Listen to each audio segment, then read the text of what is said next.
Welcome back to Meltbat Kitchen's 2020 Spring Update. Now, I'm going to be introducing to you all around the staples at each area of my kitchen at a time. So for this episode, we're going to start over here, and then another episode, we're going to do all the different kitchen areas. Now, I just want to take you over to the basic staples station, one prepping area. Now, I'm going to turn the light on so that the ingredients can be seen. And I just want you to take a look at basically what they are. So, right over here, if you can't see it already, we have some basic staples. We have a pepper grinder, we have some peppercorns, some salt with the spoon, the spoon and measure out the salt, a strainer and a dish for the strainer, some toothpicks right here. We also have some baking powder right here, and also, which is a really versatile ingredient that is not a food, but it certainly is used for things like, pineapple and cheese and, cherry tomatoes and things like that, which are these little toothpicks. Then we have this station over here, which has a measuring Pyrex glass. It's showing the measurements alongside a number. And we also have some sugar, a bottle of flour, some olive oil here, and then right here are all of our cutting boards. We have a teeny tiny one used for small scale things, a medium one, which are for medium-sized vegetables and meats, and then the really big one that can be used for really big vegetables and really big meat, and also fruits and fish as well, and you name it. Really big ingredients to the very small ingredients. And then we have the selection of chips. We have some fresh corn masa, authentic Mexican corn chips. We have some Ridge potato chips that are also delicious and addictive. And we have some dried fruit as well. So let's begin. Alright, so I'm going to be sitting here while doing this because I don't want to have to stand up. So we're going to start with this table right here. Now, looking over at the staples table, I'm going to bring it up and I'm going to lower so that you can see exactly what is on here. So, to begin with, we have some black pepper that is just in ground. It's the powder. And then right here, we have the pepper grinder. That can crack pepper. And so, then we have the peppercorns. So what happens is, with the peppercorns, you put them inside the grinder here, and then you turn it right, and then it turns the peppercorns into the powder that we know as pepper, or pepper flakes, and then that creates regular pepper. Pepper is a very versatile ingredient that can be used on almost anything. Great on grits. It is also great on pasta dishes. Although pepper is not as necessarily as salt, it's still very versatile and important ingredient. One of the biggest, most common staple ingredients. And also, I'm not a huge fan of pepper, but so there was a million different preparations for pepper. A million things that pepper can go well in, just as a seasoning and also as a main ingredient, and maybe in vegetable dishes, maybe even in desserts and fruit dishes, and particularly meat seasoning, vegetable seasoning, maybe even fish seasoning, you name it. So we have Tone's black pepper. It's the ground pepper. So this is what it looks like ground, as you can see on the front of the, the box. So this is the ground powdery stuff. And this is the peppercorns, of which these are grown and these turn into the powder. And to be able to do that comes this, the pepper grinder, of which the peppercorns go into it, and then to create the pepper you turn it right, and you can use this like a lot of the time. They put it on pasta dishes, they put it on meat dishes, seasoning meats with this thing, you name it. And peppercorns are also very good just whole in a lot of dishes, particularly if you are maybe making a bouquet garni for boeuf bourguignon, which is a French beef stew that has chopped up mushrooms in it and pearl onions in it, which are those round onions and carrots, and just the sauce that makes it just a lot of flavors with the bouquet garni, and that rich stewed down hearty roasted French pot roast beef stew like flavor, except it's authentic French. And French cooking, along with English and also Scottish, Irish cooking, really has a lot of influence on us, because they brought what they were famous for and their cooking staples and their dishes and their methods and their cuisine on to us, by way of the age of exploration. So, as I said, these are good on like if you're roasting big, like Millie Esposito made a dish where she roasted whole onions, and she had some sort of sauce to go with it, and then she put, she actually put cloves on there, which was part of the bouquet garni in boeuf bourguignon. But I'm sure that peppercorns, and you could have added a nice, of course, peppery, spicy, bold, kind of the flavor that comes with Coke and Pepsi. And these could probably also be used to make Coke. And Pepsi and peppercorns are either not added in or less is added in that peppery flavor that makes Coke so good, particularly when it's fizzy, is not as apparent, and it's a more subtle flavor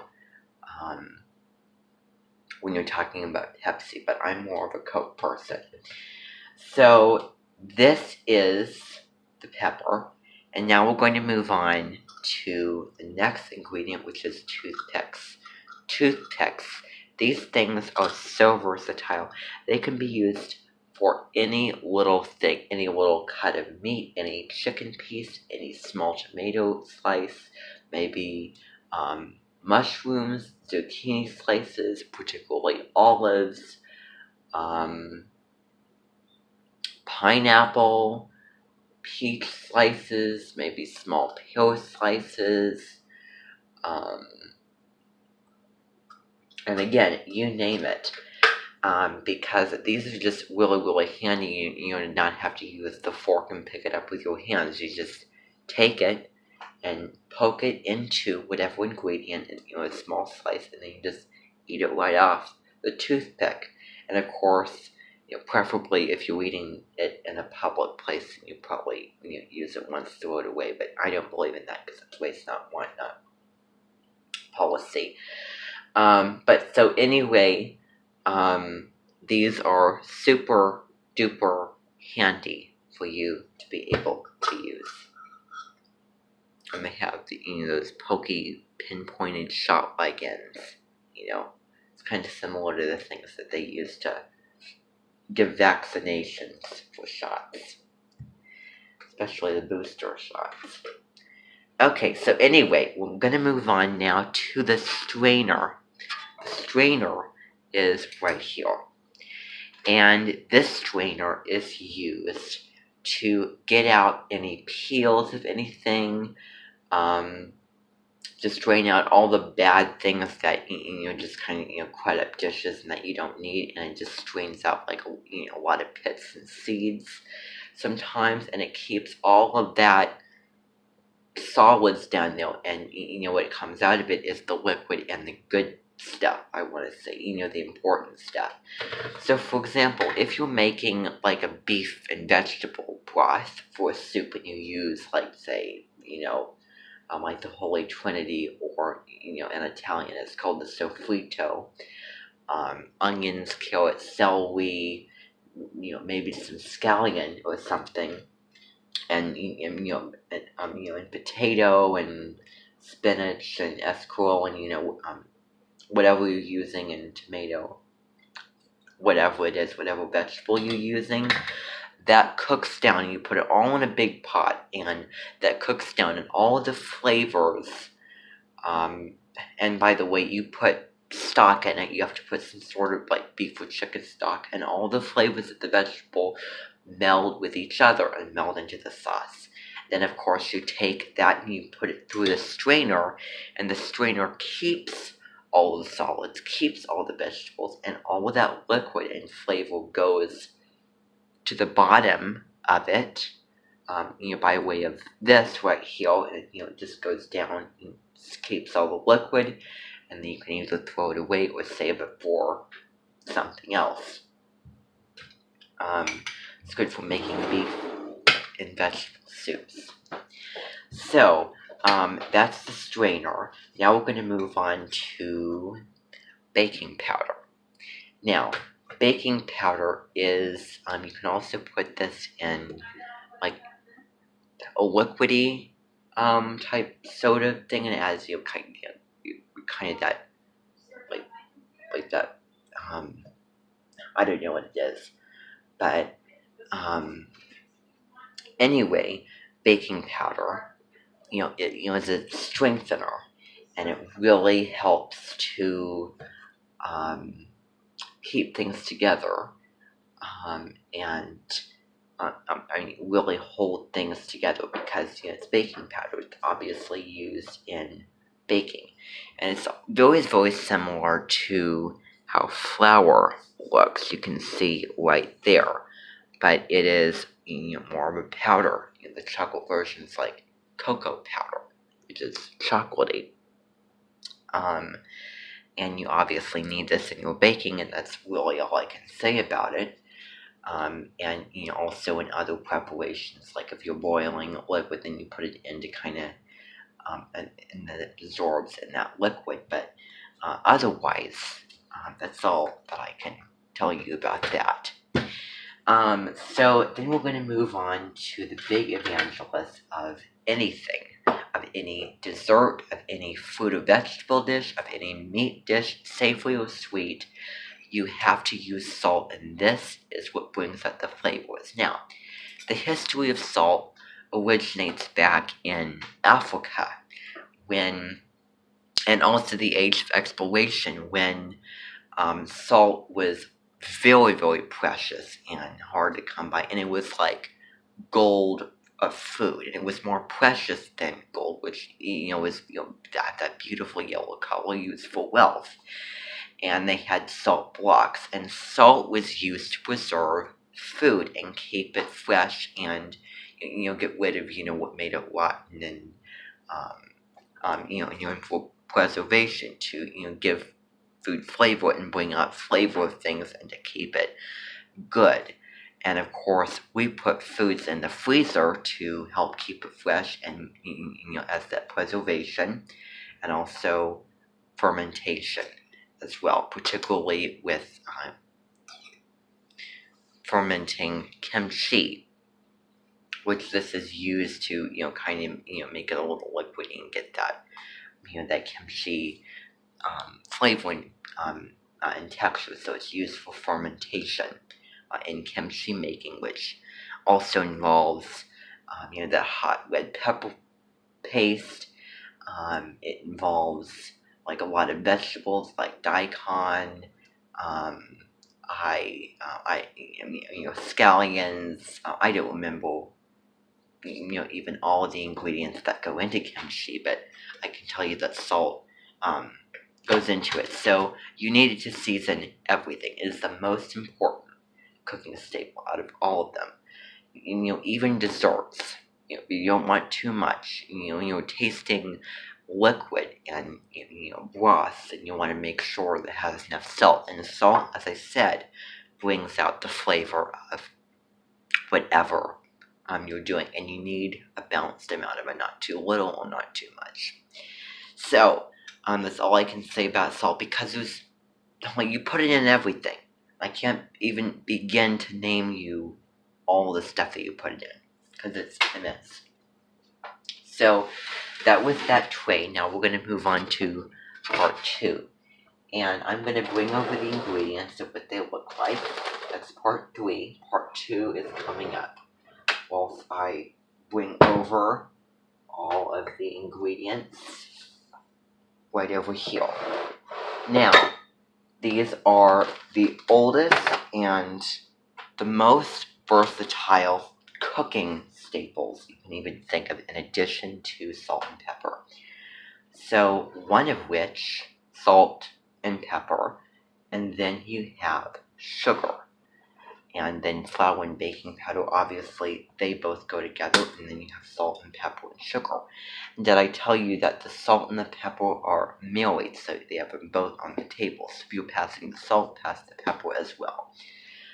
But so anyway, sugar is sweet, and it is powdered, it is white, and it is also sticky. And I could just take my hand in there and eat it alone and say, how just sugar eaten on its own is so good. Also for salt, it's crystal.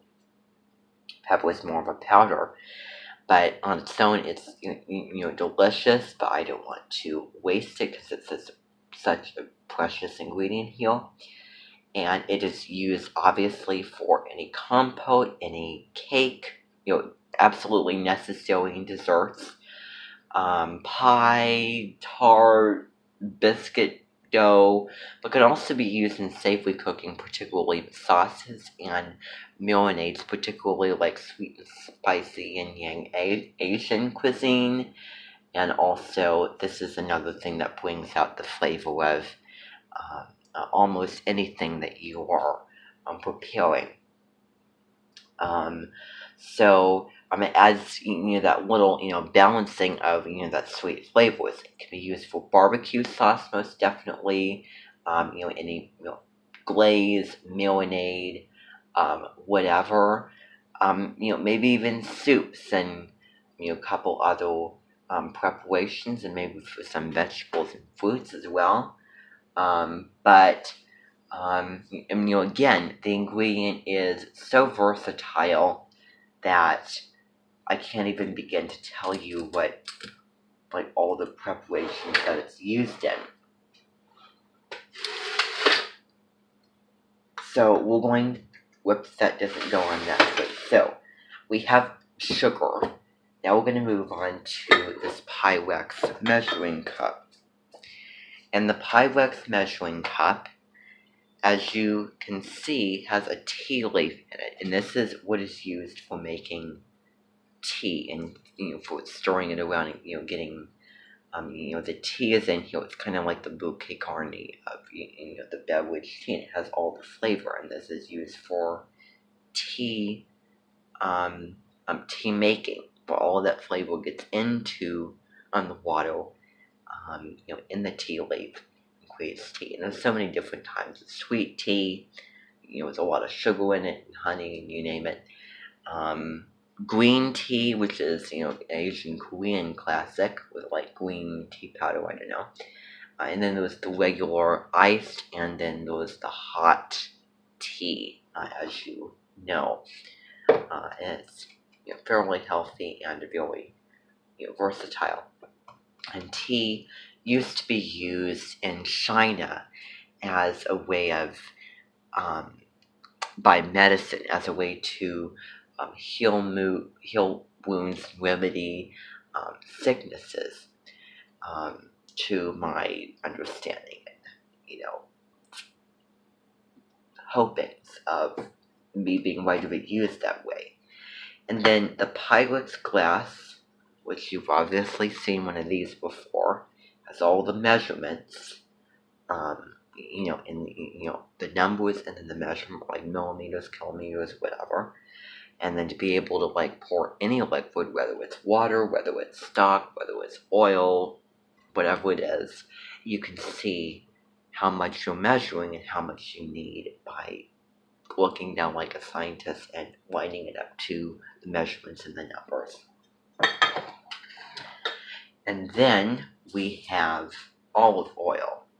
Now, this is not extra virgin olive oil. Extra virgin olive oil comes from the very first pressing of the olives. But this is heart healthy olive oil. It's Mizona. It's just, straight. There's also peanut oil. I mean, there's so many different types of olive oil, but, especially like Mediterranean, Greek, and Middle Eastern and Italian cooking, maybe even Spanish cooking and Mexican, those types of things, you use the extra virgin. And, in Greece and Italy are two of the most famous countries for producing olive trees.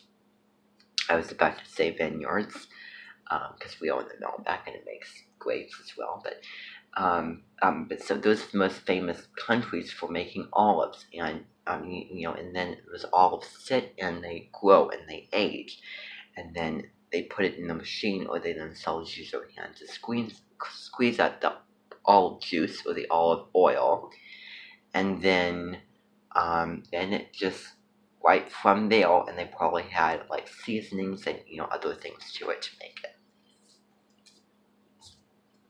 the actual olive oil that we think of. But this is just a straight cholesterol-free corn oil, which this is another thing. They make the olive oil, and then they add either just straight corn oil, or they make the corn oil, or they add straight corn to the olive oil. So it has a corny and an olive flavor both at the same time. And again, it can be used, like, put it in a pan, if that's the first thing you're doing, and then add whatever ingredients you're going to add to it. Maybe oil cake, maybe, which is an interesting one. Olive oil pie, if you want to get adventurous. I really don't know. But even in desserts, anything savory, sweet, desserts, vegetables, meat, whatever. Again, versatile. And very handy.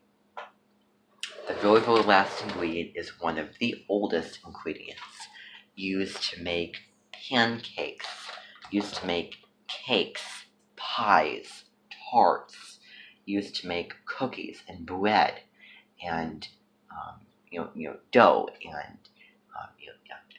biscuits, and Chinese pancakes and pasta, used in the fontana, which is a fountain. And then what happens is, eggs, flour, salt, make like a little well shape, and then you take your hands and you get in there, and you, Italians are all about using your hands, and you have one hand that supports the wall, and then the other hand, gets all the ingredients in and makes the dough out of all of those ingredients. So that's really tricky. And also gnocchi. which is another type of pasta. So this is flour. Now, flour is one of the oldest ingredients and is also thickening. It is essential for any of the things that I just listed. Now, flour, also in Italy, focaccia di Recco, and also in China, is one of the oldest ingredients. Well, they would only use flour and water and salt and other things, but everyone should have flour. Making dough, of course, if it's too dry, then you add more water to moisten it, get it wetter, and vice versa. So this is flour, and there's a little tip that I want to tell you about. Now the tip that I want to show you, and by the way, I just want to get off the lid and I just want to unveil for you without spilling anything, what flour looks like right there. A powdery thing. And there's a trick called the sprinkle and sweep method. You pour it into a measuring cup, whatever measurement you need, and you want to get it above the cup. You want it to kind of overflow and overfill. And to get the exact measurement that you want, you scrape off the excess on the top. So that's one final note about flour. Now, I'm going to put this back now, and we're going to move on to section 3. There's actually 4 parts to this, and I did not put the little thing in. To that, I'm going to move that out of the way now, and we're going to move on to the cutting boards. And the cutting boards are like this. I'm going to show you what they look like. So they're right over there. So, one of which is a small cutting board, which this cutting board is used for like little small scale things like onions, garlic, celery, small carrots, and cherry tomatoes, and mushrooms, small little peppers, little fruits like blueberries and strawberries, vegetables like zucchini and maybe small squash, maybe teeny tiny pieces of meat, and also cheese, and as I said before, olives. But just any small scale thing this is used for. Any small little vegetable or fruit. Then comes the medium whiteboard.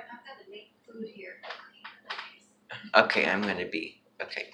Okay, now, moving on. So, we have the small one right here. Then, we have the medium whiteboard, which looks something like this.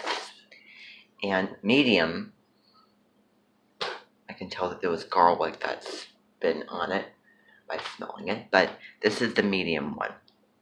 This is used for any medium vegetable fruit, or any medium meat slice, or just anything. So the small ingredient, we use obviously with your small knife. Medium board with medium ingredient with medium knife, and so this is carrot, celery, big onions, and also with your vegetables, what's smallest you need to put on the smallest board, with medium you need to put on the medium board, or just regular reasonable size, and then the big things you put on this huge one right here. Which, if I can take both of these out and try to get this out, I can show you what the biggest one looks like. Big meats, big vegetables, huge fruits like watermelon, for example, or cantaloupe. The biggest things can be used for this, and I really can't think of any other examples, but I think it's pretty. So this is the big board right here. And then this is the medium one, as you can see here, and this is the smallest. So we're going to put these back, and we're going to move on to the very, very, yeah, I'm just going to finish up here.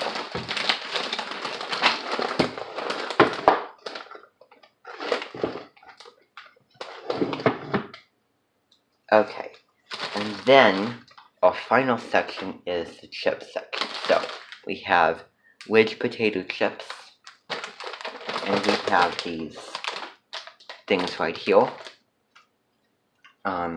which are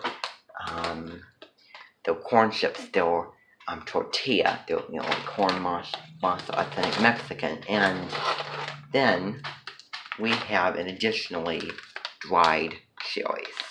So let's get through this and start off with the potato chips. These are wedge potato chips. They are so good.